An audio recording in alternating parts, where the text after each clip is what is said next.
In Rwanda, land has traditionally belonged to men, leaving women without land rights. This injustice is arguably one of Rwanda's biggest challenges. The 1994 genocide, which targeted men, created a large group of widows and orphaned girls who assumed responsibility for small family farms without having the right to own it. Without protection, they started to lose their land to distant male relatives legally allowed to take it over. This left women without any means to provide for themselves or their children. The government intervened, and in 1999, new inheritance laws gave women the right to own land for the very first time. However, almost 80% of women in rural areas do not know their rights. We come in to raise the voice of the voiceless, to say that their rights, as enshrined in the legal framework, are actually put into practice. Meet James Dale, a community leader working with the Rwandan Initiative for Sustainable Development, RASD. This grassroots organization promotes land rights for marginalized people. They work primarily in rural areas where many women have no knowledge of the law or might be too afraid to report a land dispute. Originally, women's land rights were not respected. Women had no rights. Rwanda is the most densely populated country in all of Africa.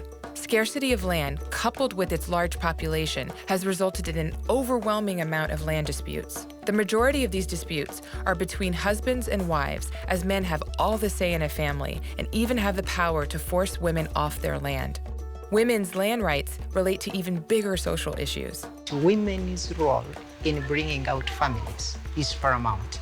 They are providing food for their families. If they have no rights, then the health conditions of their family is also threatened. If we look at poverty reduction, you must target women.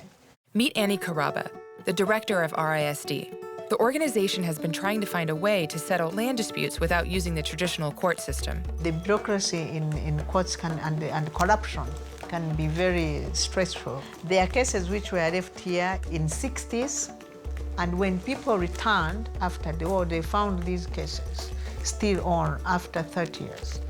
RASD's solution was to create mediation committees. We train them, we develop materials for them that they use in mediation skills. These mediators, known as abunzi, understand the nuances of their culture and have the trust of their local community, putting them in the perfect position to settle disputes. Historically, land has been passed on without any documentation. Therefore, the abunzi are also creating a public record of the property for the very first time.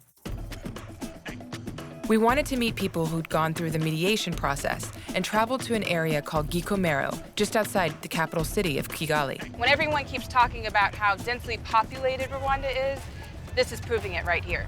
There's just plot after plot after plot. I mean, you can see tons of people working farmlands. Once we arrived, we were greeted by Didacienne and Faustin, a couple on the brink of divorce when their mediation began. Okay, you see that fence over there? Yeah. Well, this is the field. Despite the law, men often force their wives off the land after a divorce.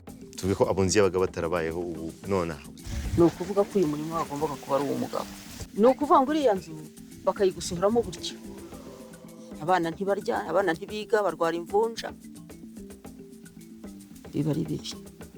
RASD local mediators heard about her case and stepped in. They educated the couple about the law and Didacienne's right to the land. Ibyo nibyo bibanza kuvunana. Iteka umugabo avuga ko abazi ko ari utegekanye. Sibyo? Noneho muri ya mikorere yacu ya mbere akaba ariyo duhama. Kugeza ubwo amategeko yaje kubimanura akavuga ati mwese mufatanye murebe uko mwakora mufatanyije. Because of the process, the couple were able to salvage their marriage. Teka rero ikintu cyitwa uburinganire. Ugitwaye neza mu rugo rwawe. Waruzura pe. Uburinganire ni bwiza cyane. With the help of RASD, Didacienne is now a full partner with her husband and proudly shows us their crops. Vegetables, tomatoes, potatoes, beans. Now she will be able to reap the benefits of her land. Positive changes from the mediation process can be observed all over Rwanda. The country is experiencing a boom within its agriculture sector, and Annie knows this is directly linked to women owning their land. Women are motivated today because they are not threatened. Rwanda is now ahead of other countries. This is because women have been empowered.